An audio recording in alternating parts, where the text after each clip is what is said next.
It's a pleasure to be here for the final panel of the Crown Anniversary celebrations. My name is Killian Clarke. I am an assistant professor in the School of Foreign Service at Georgetown University, and this year I have had the pleasure and honor of being a faculty leave fellow in the Crown Center. And we're wrapping up a really fabulous year with a great group of fellows, two of whom are here on the panel with me. In the final session today, we're going to spend the next 75 minutes talking about the rest of the region. It's a bit of a grab bag. So we have the future of the Gulf, Iraq, and Turkey to cover. Fortunately, we have experts assembled here on all of those regions and countries. So we're going to have a great conversation. We're going to try to bring it together and talk about the relationships between these countries as well as internal domestic dynamics in all of them. I'm going to briefly introduce my co-panelists, and then we'll have a conversation from there, and then we'll take your questions. So first we have Nader Habibi. Nader is the Henry J. Leir Professor of the Economics of the Middle East in the Crown Center for Middle East Studies, and he is an important community member in the Crown Center, has given all of us fellows fabulous feedback throughout the year. He's an expert on Iran, the Gulf, Turkey, and China in the Middle East, so he has wide-ranging expertise, and he'll be speaking on some of those themes today. Next, we have Ondřej Beránek, who is the Vice President of the Czech Academy of Sciences and a former junior research fellow in the Crown Center. Ondřej is an expert on Saudi Arabia, as well as political Islam and Salafism, and he'll be speaking on some of those themes today on the panel. To my left is Nihal Kayala, who is a junior research fellow this year in the Crown Center and an incoming assistant professor in sociology and Middle East studies at Brandeis, and will be affiliated with the Crown Center permanently going forward. Her research focuses on migration and healthcare with a focus on Syrian refugees in Turkey, and she has new emerging research focused on medical tourism in Turkey and beyond. Finally, Kerem Uşaklı is a junior research fellow in the Crown Center this year. Kerem received his PhD from Stanford recently in anthropology, and his dissertation and research focus on the Kurdish majority region of northern Iraq and state building and cross-ethnic dynamics in that region. So we're going to get started with some sort of broader macro-level questions that talk about the geopolitics, geopolitical dynamics between these various countries, and then we're going to spend the second half of the conversation talking a little bit more about within-country dynamics. So I'm going to begin with Nader. Nader, one of the questions that really was at the center of yesterday's conversation was, what is the future of the region in light of Iran's waning influence over the last 2 years. And so I'm wondering if you can kind of pick up from that conversation and talk a little bit about relations between Iran and the GCC and how changes in Iran's status within the region may affect that relationship. Of course, that's a relationship that's been fraught for a long time. Right, Iran and particularly Saudi Arabia have never enjoyed particularly good relations, and I'm wondering if that's something that you see evolving or changing in the coming years. Thank you. Yes, changing in a positive direction. So we were asking everyone about hope. Maybe you can find pockets of hopefulness and positive change. One of them is in the area of relationships between Iran and the GCC countries. After the Iranian Revolution, these relationships were very tense. Iran's regime was intent on exporting revolution to other Islamic countries, including all of those very wealthy oil-exporting countries that we call Gulf Cooperation Council or GCC. And that tension actually worsened into a proxy war between Iran and United Arab Emirates and Saudi Arabia, which affected the entire region. One could say everywhere in the Middle East that there was any kind of tension, civil war, or opportunity for taking sides, Iran would take one side and Saudi Arabia would take the other side. And the intensity of this proxy war animosity was such that we now have evidence that Saudi Arabia was privately communicating to the United States to be very firm and tough on Iran rather than negotiating towards a solution during the first round of negotiations, nuclear negotiations a few years back. But the situation has changed. Just focusing on Saudi Arabia, the Chinese, who have a very strong interest in stability of the Persian Gulf region and good relations with both the GCC countries and Iran, they managed to broker some kind of rapprochement between Iran and Saudi Arabia, which did not have diplomatic relations, in 2023. So that was the first sign of a positive relation between Iran and Saudi Arabia. Iran's relations with other GCC countries, such as Oman and Qatar, were good from beginning. The tensions were minimal. And Oman, just as it has served for mediation between United States and various countries, and even sometimes on behalf of Israel, it has been very valuable to the Iranian regime as a mediator. And just past 3 weeks, Oman has mediated the direct negotiations between Iran and the United States. Now, the relations with Saudi Arabia have improved even further in recent months. And unlike the previous round of negotiations where Saudis were concerned and opposed to a rapprochement between United States and Iran, this time they seem to favor a reduction of tensions between Iran and United States. And we see some gestures that might go even beyond that. For example, the Minister of Defense of Saudi Arabia, Khalid bin Salman, the son of the current king of Saudi Arabia, went to Iran a couple of weeks ago, right in the middle of all of these threats and counter-threats between Iran and the United States. And as defense minister going to Iran, that itself is a very important gesture that he made. And the statements that he made were not just about reduction of hostilities. He at some point spoke about cooperation between Iran and Saudi Arabia.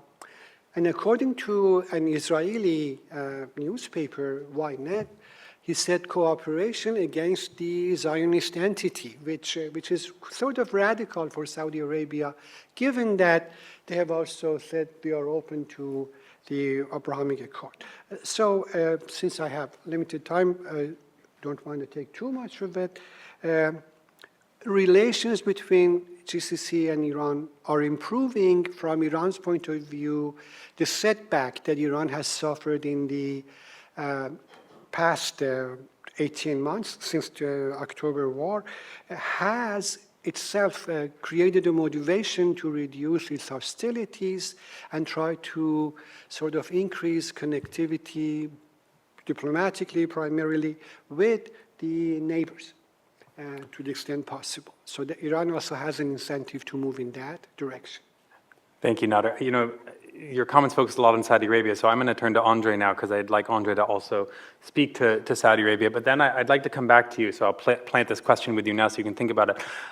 I'm also very interested in the United Arab Emirates because, you know, they have been, or the government of the United Arab Emirates has also been quite antagonistic to Iran. And in many ways, actually, we just published a Middle East brief. I just wrote a Middle East brief about the role of Saudi Arabia and the UAE in intervening in various countries during uprisings over the last 15 years. And in many ways, the UAE has been actually more aggressive than Saudi Arabia in its geopolitical stance in the region. So I'd like to return to the UAE in a moment. But first, Ondřej, I'm wondering if you can expand a little bit on some of the points Nader raised and maybe talk a little bit about the domestic politics in Saudi Arabia as well and how that may be shaping their changing approach to the region, vis-a-vis Iran, but maybe also vis-a-vis some other countries as well, vis-a-vis Yemen, some other players in the Gulf. And of course, we've seen rapid changes in Saudi Arabia over the last 5 to 10 years. And so I'm interested in how those changes are feeding into their geopolitical aspirations and ambitions in the region. Yeah, thank you very much. I will start with the foreign policy of the Saudi Arabia. I think this is an area where the kingdom has gone through very sharp turns in the past decade. So at first, under Mohammed bin Salman, the crown prince, Saudi foreign policy became noticeably more aggressive. It was loud, it was risky, it was very adventurous. I think the war in Yemen is a key example. It was launched in 2015. It was supposed to be a quick operation to defeat the Houthi rebels and reassert Saudi influence. Instead, it became a decade-long humanitarian catastrophe with hundreds of thousands dead and the Houthis, I would say, stronger than ever. So basically, it was a disaster for Saudi credibility and security. And I could mention a bunch of other examples that backfired. We briefly mentioned the blockade of Qatar in the previous panel. There was this abduction of Lebanon's prime minister. Of course, there was the brutal murder of the journalist Jamal al-Khashoggi in Tehran, in Istanbul, sorry. All these incidents basically sent a message of the Saudi leadership being impulsive, making many mistakes. So more recently, we have seen a return to what some might call regional appeasement. There's a normalization push with Iran. There is de-escalation in Yemen, and there is also, I would say, a quiet diplomacy with neighbors. Basically, part of this shift is clearly about repairing an image that took a very serious hit. Of course, the Israeli-Palestinian issue remains a big piece of the puzzle. Unlike his predecessors, I think Mohammed bin Salman is seen far less emotionally and I would say also ideologically invested in the Palestinian cause. He's open to normalization with Israel, but of course at a price from the US. Mohammed bin Salman mentioned it himself that he wants transfer of nuclear know-how, he wants a NATO-style security agreement, he wants an access to advanced weapons. So for some, this is the ultimate transactional foreign policy, what's been called basically an illusion of solidarity. Now looking ahead, the region is still incredibly complex. The rivalry with Iran, I think, continues to simmer, especially in proxy arenas like Lebanon, Iraq, and elsewhere. And then, of course, don't forget that there is the Red Sea region, the Tigray war in Ethiopia, which claimed in recent years more than 500,000 victims, and then the Sudan's civil war next door. And I believe that Gulf states and their Western allies must do anything they can to basically stop these impending conflicts that could easily inflame the entire Red Sea region. Now, we are living in times when the respect for internationally recognized borders has eroded. We see that in the case of Russia's disregard for Ukraine's borders. We see it at many places in Africa. And for sure, I believe that Saudi Arabia could play a stabilizing role here, but I feel that so far it has offered rather mixed signals. Just a quick follow-up to both of your points. You both mentioned that Iran is or Saudi Arabia, I should say, is simultaneously seeking to normalize relations with both Israel and Iran. So how is that going to go? Is this possible? Is it possible for Saudi Arabia to have good relations with both of these countries simultaneously? I don't see why not, because in my opinion, Iran is not able to bargain with Saudis to choose between us and Israel. And Saudis will follow their own path, and international relations is full of contradictions. There is no reason to assume that there should be a logical connectivity. I'm glad you're bringing some optimism, Nader. We need it. So just let's return to the UAE. I'm interested. So Ondřej used the term aggressive and adventurous to describe Saudi Arabia's approach to the region until recently. And one could argue that the UAE has been even more aggressive and adventurous.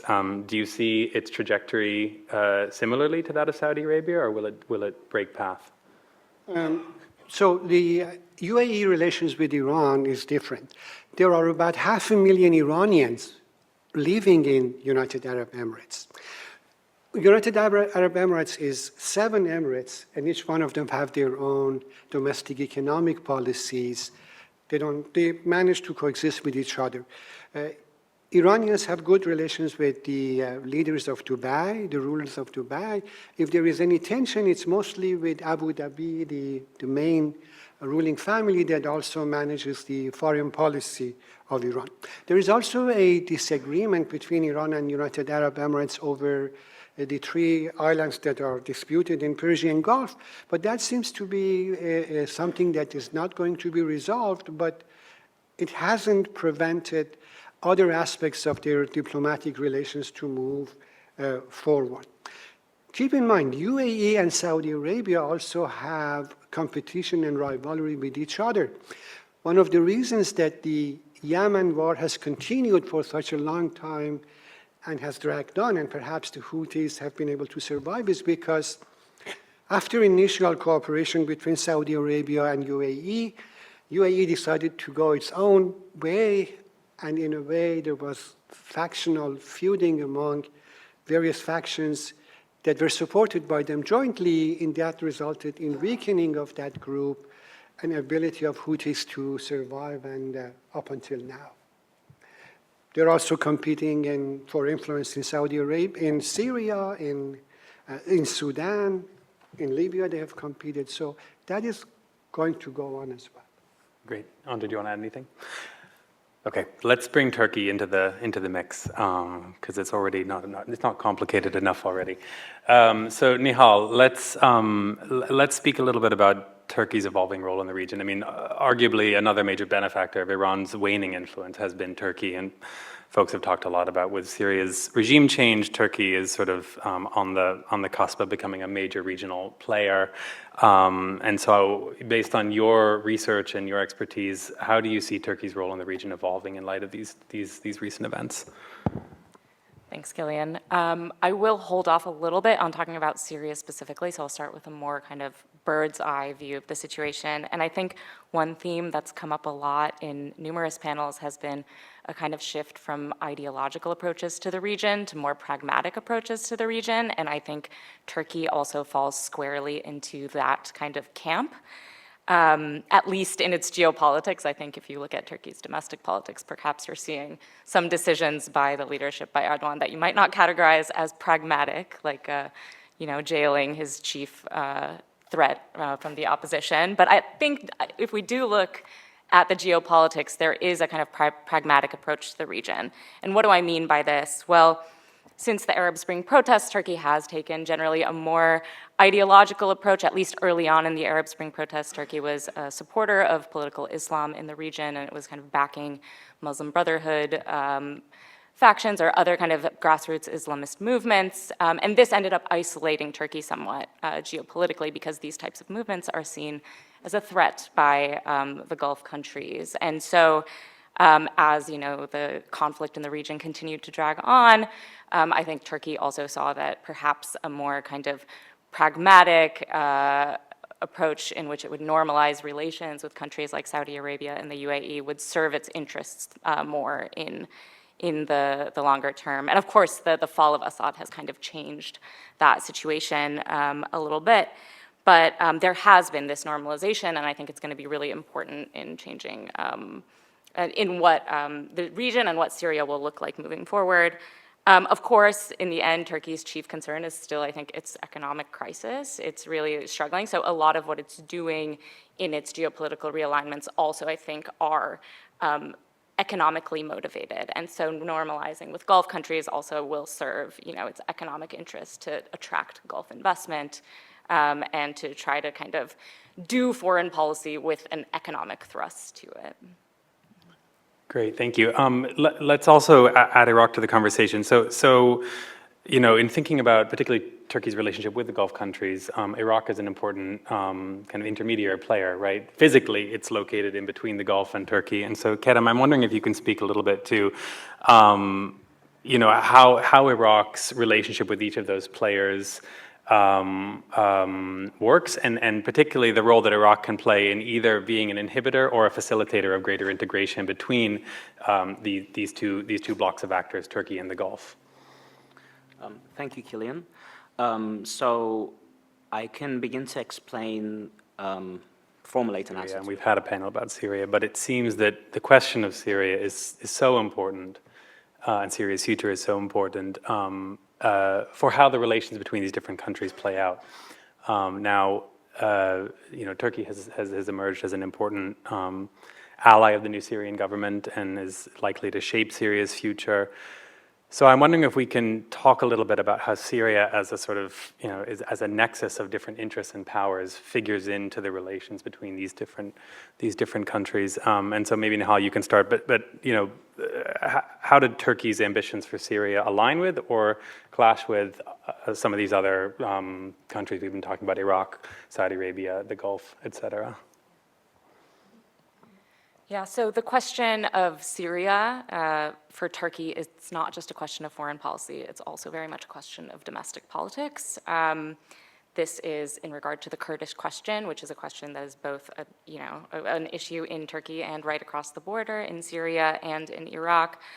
It's central to the refugee issue in Turkey, which is my area of expertise. There are at its height, there were over 3.6 million Syrian refugees in Turkey, and there seems to be a broad consensus among Turks. There aren't many broad consensuses in Turkey, but one is that they don't like having Syrian refugees in that many numbers within their borders. And so the idea of the question of repatriation is one that is always at least dangling politically, if not as a kind of feasible or possible option. And then finally, there's just the question of national security, right? You have if not a power vacuum, a very unstable, nascent new regime just south of the border. And so Turkey will very aggressively pursue its interests, its domestic interests in Syria, and it seems to be doing that by navigating its relations with Gulf countries quite gingerly at the moment, but in a kind of cooperative way. It feels more cooperative than competitive at this stage, but I don't know what it'll look like. This is, I suppose, a future-facing panel, and I don't know how far in the future I can really look into. But I'll just go through a few of those issues that I've just alluded to. So the Kurdish issue, first and foremost. Turkey is staunchly opposed to any sort of autonomous Kurdish region in northeastern Syria. This is probably its biggest concern in Syria. And as Daniel Neep discussed in the previous panel, the SDF, the Syrian Democratic Forces, have, at least on paper, agreed to kind of be absorbed into al-Shara's regime, and this is something that Turkey wants and has lobbied for. And, this is, for the powers that be, this is something that's, very important. And of course, this also relates to Turkey's domestic question around relations with the Kurds, which I believe Kerem will speak to a little bit more, but there was a recent ceasefire in Turkey, allegedly between PKK and the state. Whether that has extended across the border, well, it hasn't. Turkey has still been attacking Kurds in Syria, I believe, since that ceasefire came into existence. But yeah, ultimately, Turkey is very concerned with Damascus not empowering Kurds in northeastern Syria. Maybe, Nihal, let me stop you there, because I'd like to bring Kerem in on Sure. this, actually, because Kerem, you, of course, study Kurdish politics quite a lot. And so, Kurdish politics have always been, a point of tension between these various countries over the past. Recently, there was potentially a major breakthrough in negotiations between the PKK and the Turkish government. Does that portend potentially better days ahead, right, in terms of both for the rights and autonomy of Kurds in Syria, Iraq, and Turkey, and then potentially for relations between these countries? It's, I personally welcomed Öcalan's call on 27th of February. I'm on domestic politics, but we're only, we have only about 10 more minutes before we want to open the Q&A. So we're going to do a little bit of domestic politics, and then hopefully we can continue that in the Q&A session. Let's return to Saudi Arabia. You hear so much about how fast things are changing in Saudi Arabia. Those of us who remember when MBS first came, kind of rose to power, there was all this talk of reform, and I think many people thought that it was mostly words. But from what I understand, and I haven't been to Saudi Arabia recently, but from what I understand, things really are changing quite rapidly at the level of society. And unclear whether or not that's translating into things at the level of the regime or the state yet, but there does seem to be quite rapid social change occurring in Saudi Arabia. And so I'm wondering if maybe the two of you can both speak to that, maybe Nader more from the perspective of the economy and Ondřej more from the perspective of sort of social change and the relationship maybe between religion and the state in Saudi Arabia. So Saudi Arabia has always been wealthy, significant amount of oil revenues. Imagine exporting around 10 million barrels of oil per day, and the prices is staying above $60 per barrel. So they have tried, and I believe to some extent they have been successful in reducing the level of their dependency on oil revenues. Not a huge amount, but they have been able to increase economic activity in some types of manufacturing, even light electronics, in services, financial services. And the role model to some extent has been the state of Dubai, with the focus on urbanization, introduction of centers for art, entertainment, financial services, and as such. The big package that they are pursuing is called Vision 2030. And based on that, they have some, what one would say, I would say, good projects and some bad projects, which are going to be very expensive, very risky, and it's not clear to what extent those very expensive projects are going to be sustainable. One of them is a fantasy city called Neom, which is a linear city in near the Red Sea, a city which would be about 400 meters wide and 100 kilometers long. It is a showcase of being a model of green energy, efficiency. The entire transportation would take place underground in a rail, and wherever you get off that rail system, you are away from all your destinations within 200 meters. So this is really ambitious and futuristic, but the question is, given the high cost of it, whether it is cost efficient. That's one example of what they do. But in terms of managing their overall wealth, they have a very large and one would say efficient sovereign wealth fund that has investments all around the world, including some investments in the United States. So that aspect of perhaps trying to increase reliance on things other than oil, I believe it's a positive development. So I'll just go to Ondřej. Okay, let me add to that the social or political or even religious perspective. Because on the one hand, for sure, Saudi Arabia is going through a wave of social liberalization that would have seemed unthinkable just a few years ago. The religious police who used to roam the streets and bully citizens have been sidelined. Women can drive. There is a booming tourism sector. There is a booming entertainment industry. There are even gigantic raves in the desert. So it's a very different vibe for sure. But while these social changes are real and in some ways maybe impressive, they have not been matched by political openness. In fact, quite the opposite. I would argue that the power in the kingdom is now even more concentrated than ever before. It is very tightly held by the Crown Prince Mohammed bin Salman. So basically what looked like reform has in many ways also been about control. Some of you might remember what happened in 2017 when hundreds of powerful Saudis, including princes and businessmen, were detained in the Ritz-Carlton Hotel in Riyadh. Officially, this was an anti-corruption campaign. Unofficially, this was also a signal. This is who is in charge now. Also, before, you had several branches of the royal family holding power. So, for example, the Naif family controlled the Ministry of Interior. Abdullah was in charge of the National Guard. Sultan was ruling over the Defense Ministry, and so on.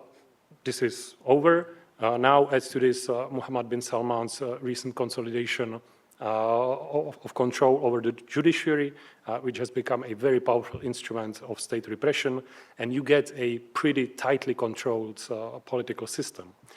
There's also a technological side to all of this, because you know that in the Gulf, governments are working with both Western and Israeli companies to use digital tools and social media basically to try and hack dissent, free speech, or democracy wherever they find it. So basically, people who speak out often face very serious consequences. So naturally, more and more people are afraid to say anything at all. What's left online is mostly just praise for the leaders or empty talk. And while there are, Instagram ads and very glossy videos about tourism and investments, many Saudis, especially women activists like Lujain al-Hadlul and others, have been silenced, jailed, or even worse. We've also seen people sentenced to 15, 30, or even 45 years in prison just for what they posted on Twitter. So here's the big contradiction.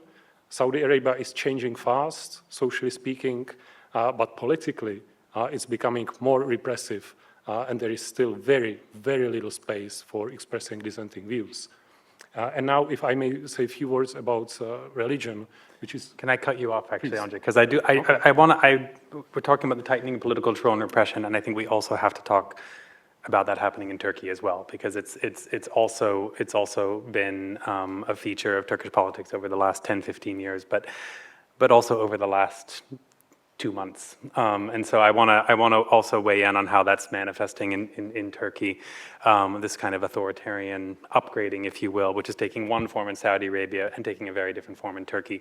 So I would wonder if, just before we get to Q&A, Kerem and Nihal, if you could just speak to what has just taken place in Turkey vis-a-vis the jailing of the primary opposition leader of the CHP, Ekrem İmamoğlu, and what does that signal in terms of sort of Turkey's future and Turkey's future regime trajectory? I mean, Erdogan has gradually amassed more and more control over the last 15 years. This feels like a sea change. This feels like something new with the jailing of his primary political opponent. And so will we see another competitive presidential election in Turkey? Or will it look, much more like the elections we have gotten used to seeing in places like, Egypt and Morocco and whatnot?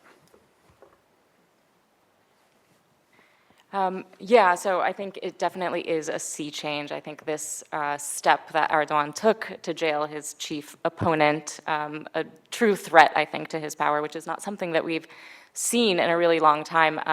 It has completely changed the game of authoritarianism, or the slide towards a more autocratic form of rule in Turkey. And I think, it was a fundamental miscalculation on Erdogan's part that would be okay, that it would be a political gamble that would pay off for him. I think there have been a lot of surprises that I think could lend themselves to optimism. That's my hedging on this idea of optimism in the region. But, I think the fact that the charges against İmamoğlu were so flimsy, like there wasn't that much, nobody was convinced about the charges. A broad coalition of people have come out onto the streets. It's been led by student protests, but also what I think it's done, and the most important thing that it's done, is re-inject life into the CHP, the lead oppositional party, which by a lot of the Turkish population was seen as ineffectual, as not responsive to its constituents, let alone expanding its base at all to kind of bring in other, pieces of the electorate under their umbrella. And what we've seen now during these protests is actually a party that can be somewhat responsive to demands, that can be in dialogue with these students. They've only known Erdogan as their president for most of their lives, and yet they're out on the streets. So, it's a difficult, protracted game that they're playing now because the next election isn't until 2028, right? And so this is a kind of pressure that is hard to keep for years, let alone for months. I think the protesters have been creative in applying pressure in different ways on the Erdogan regime through economic boycotts of companies that are kind of close to the government. Whether this means that there will still be a competitive election in the future, it seems like there might be. I don't know what it means for Imamoglu's fate specifically. Maybe Kerem can pick up on what it looks like in the medium and long term. Yeah, absolutely. As briefly as I can be, because it's a multi-dimensional issue, I agree completely that Erdogan must be regretted. I'd like to ask Ondřej to finish his answer about the changing role of religion in Saudi Arabia and MBS's effort to create a Saudi nationalism. And one quick modal family question. When the king passes and MBS becomes king, who's the leading candidate to become the new crown prince? Thank you for your question. Religion in Saudi Arabia is something that I have been researching for most of my career, and it's something that sits at the heart of Saudi Arabia, right? So for decades, Saudi identity, politics, including foreign policy, they have been inseparable from its religious foundations.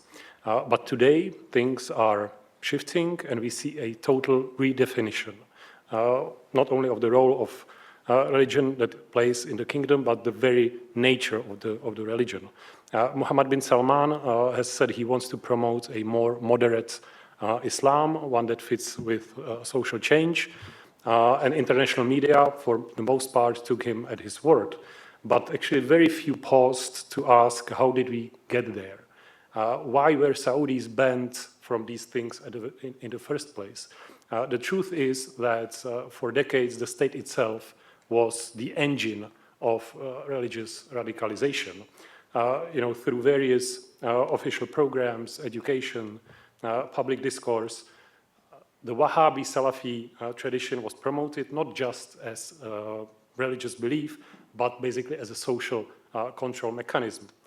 Today, that same ideology has become a liability, at least in the eyes of the current leadership. It's been criminalized, erased, and in many ways it's been rewritten. Several years ago, a massive detention campaign began targeting Islamists across the spectrum. So basically what the government did is they lumped together jihadis, Sahwa reformists, peaceful activists, basically anyone whose religious voice wasn't fully state-controlled.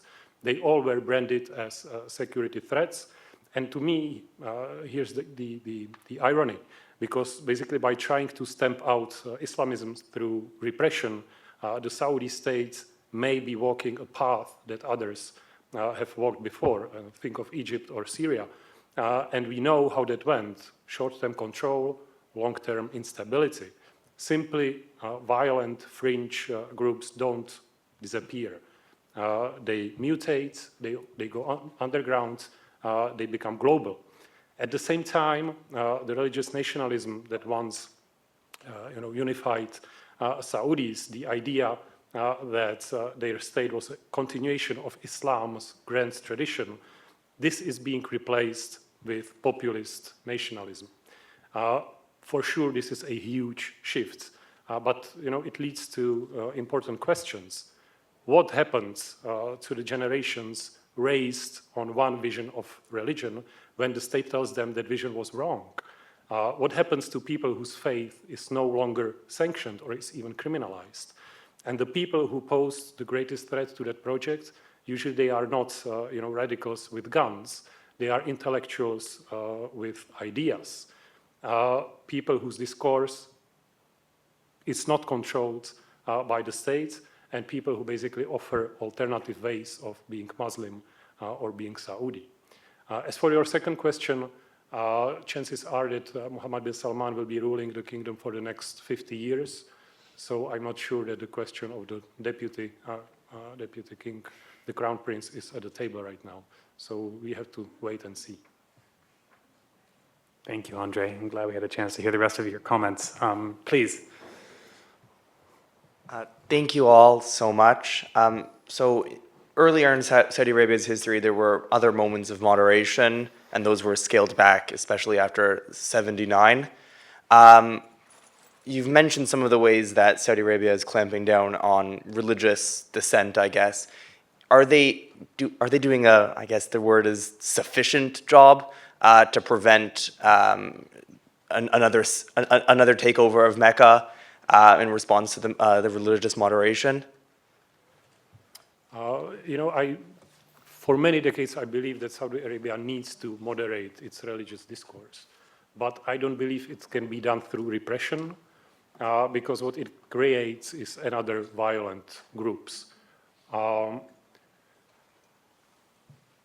If you want to do it properly, you have to do it through education, and you have to be patient, because for many generations, students in Saudi Arabia have been instructed in this Wahhabi Salafi tradition, being taught concepts like al-wala wal-bara. That's the idea of associating yourself with your brothers in faith and dissociating yourself with basically everybody else, Christians, Jews, you name it. Concepts like takfir, how do you say takfir in English?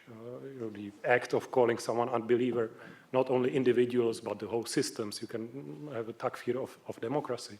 The idea of tawheed, all these concepts that create the basis of the Salafi creed, of the Salafi dogma, they have been instructed through generations and generations. And to shift that overnight through repression, that is simply impossible. Nasser. Yeah, thank you all. This is sort of a broad question for all the panelists. Just thinking a lot about the current administration in the United States, the current administration's stance to the rise of regional powers, maybe we'll say.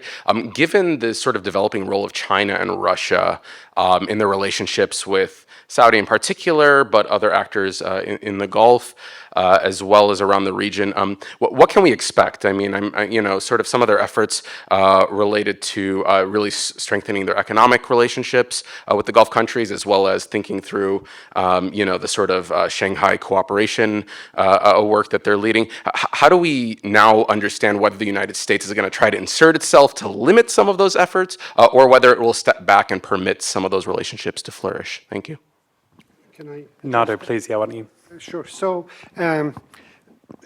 relations between Middle Eastern countries and China started growing after year 2000. And the United States became alarmed about these issues by around 2015 to 2017. That's when in the US there was a concern about worldwide expansion of China's influence. Actually, already the United States has made a number of efforts to cut back the diplomatic or military cooperation and also technological cooperation of these countries with China. For example, there were a couple of projects in United Arab Emirates that Chinese were building.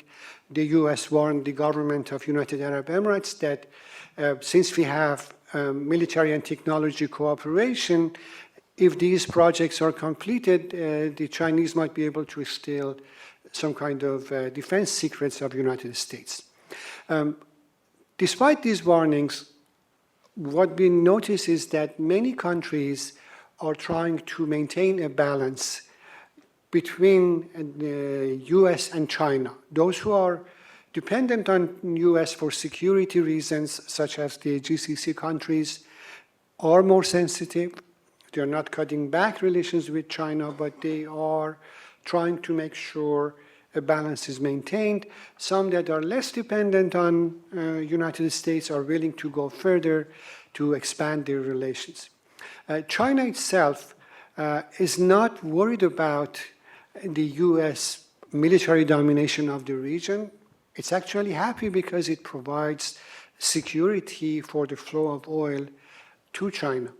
I think we don't know how the China-US relations are going to evolve in the coming years, but if at some time they escalate to the point of the risk of military confrontation, I think China would be worried about the US attempts to perhaps disrupt the flow of oil, either through diplomatic pressure or other means from the Persian Gulf in particular, which means that China might have to abandon its current approach to the region, which prioritizes economic relations and neutrality. It really has been trying to stay neutral between Israel and the Arab world, between Iran and GCC countries.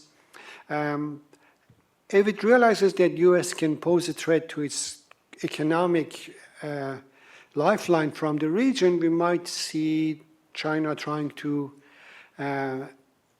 use a more hardline approach in perhaps reaching some agreement which has some military dimension with the region. But so far, it seems like the position of US and China is not 100% confrontational, but sort of like 90-degree angle, not completely trying to destabilize each other's relationships.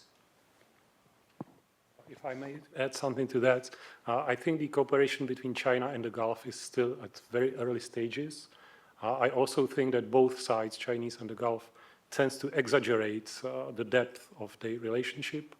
I think they do that in order to enhance their bargaining capacity with their Western partners. But still, English is the lingua franca of the Gulf.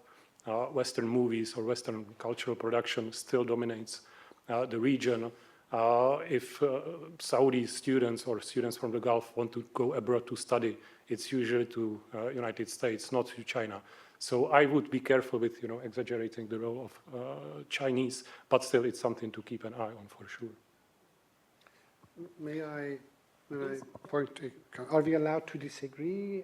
It's okay? More than allowed. Given the current president of the United States. Okay, all right. So China is from economic point of view, China is really the largest trade partner of GCC countries, Iran, Algeria, you name it, in almost every Middle Eastern country. First of all, the US oil dependency on the region has diminished. And for these GCC countries, China is the more important, reliable, long-term oil consumer. And in terms of the kind of goods that they need, in terms of manufacturing goods and industrial products, even advanced technology such as G5 telecommunication, seems like the relationships are deepening to somewhat. So from economic point of view, I think the relations are serious. And that's why on occasions they have to cut back when US warns them. But from cultural and social point of view, I fully agree with Ondřej. It is still the connections with the West that are more important to citizens and even the political elite in GCC countries. No, okay. Any other questions from the audience? Killian, can I just say something? Just listening today, I wonder, when I started graduate school in the 80s, the rising tide was the rise of Islamism. And what I've listened to today, I'm beginning to think, I wonder if we're seeing a cultural tidal shift and seeing the decline of Islamism, especially among the younger generation. I mean, seeing it a little bit in Turkey, seeing it in Iran, seeing it in Saudi Arabia, maybe assisted by social media. I wonder if we're on a different tidal shift culturally. It's just something to think about. People don't have to answer, but it just occurred to me after hearing what people said, we might be at a turning point, which might be very interesting to follow. And also maybe dovetails with the earlier panel on North Africa and Andrew's comments about Tunisia, right? And where that political Islamist project has ended up. I don't know if anyone wants to respond to that.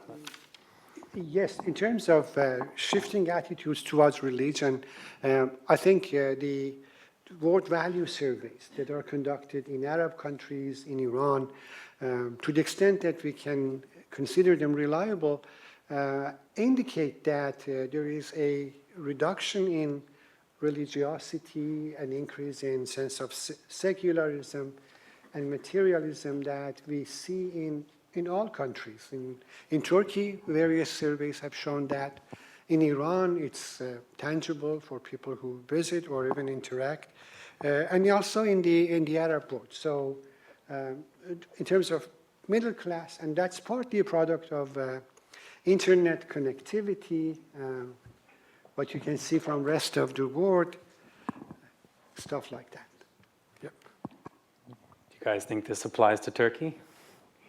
Yeah, and I just want to underscore the point about the fact that political Islam, in Turkey at least, was during a time of great prosperity, right? And so this seemed like something that coalesced nicely with kind of a liberal economy. You know, you had the kind of Anatolian tigers who were becoming enriched, and there was this story of you know, socioeconomic upward mobility. And I mean, look at Turkey today; it's in an economic tatters. So I think, you know, it might not be that political Islam and the economy are linked politically, but at least you know, it has been shown to run its course as an economic project at least. And so I think at this point, people are looking for something else, right? They're just looking to, you know, get by day to day, and the youth, you know, right now are in a really difficult economic situation. There's no hope for the future. I mean, I'm a scholar of migration.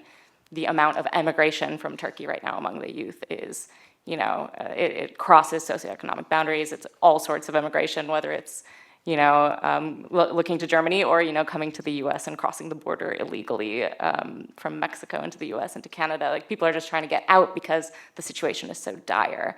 And so, you know, in this kind of context, thinking about, you know, ideology, I think is put a little bit on the back burner. I think we are out of time, and I want to be able to release you all into the beautiful spring weather out there. So I think Gary has some closing remarks, but please, before that, join me in thanking our panelists today.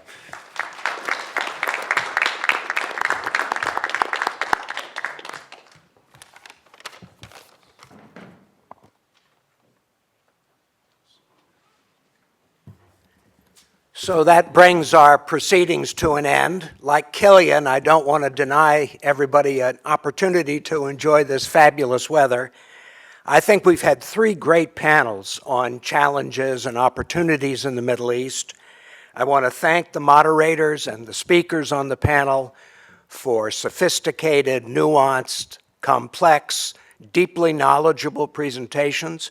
That's all a hallmark of the Crown Center. And we're very happy to welcome them, proud that they're part of the Crown Center family. This conference marks 20 years of balanced and dispassionate research produced by the Crown Center, and I hope we'll have many more years to come. Let me thank the audience, both in the internet and those of you who've come in person. I hope you'll check out our website and social media for publications and events that will enlighten you further on the subjects that we've discussed the last 2 days and others as well. And finally, let me once again thank the Crown Center staff, Christina, Ramyar, Marilyn, and Julio for putting together a flawless program. It's, yes. It's great to have intellectual firepower, but without having things actually run on time and on schedule, it doesn't mean very much. So they're the ones who really deserve a lot of praise for that. Thank you all very much, and hope to see you at future events.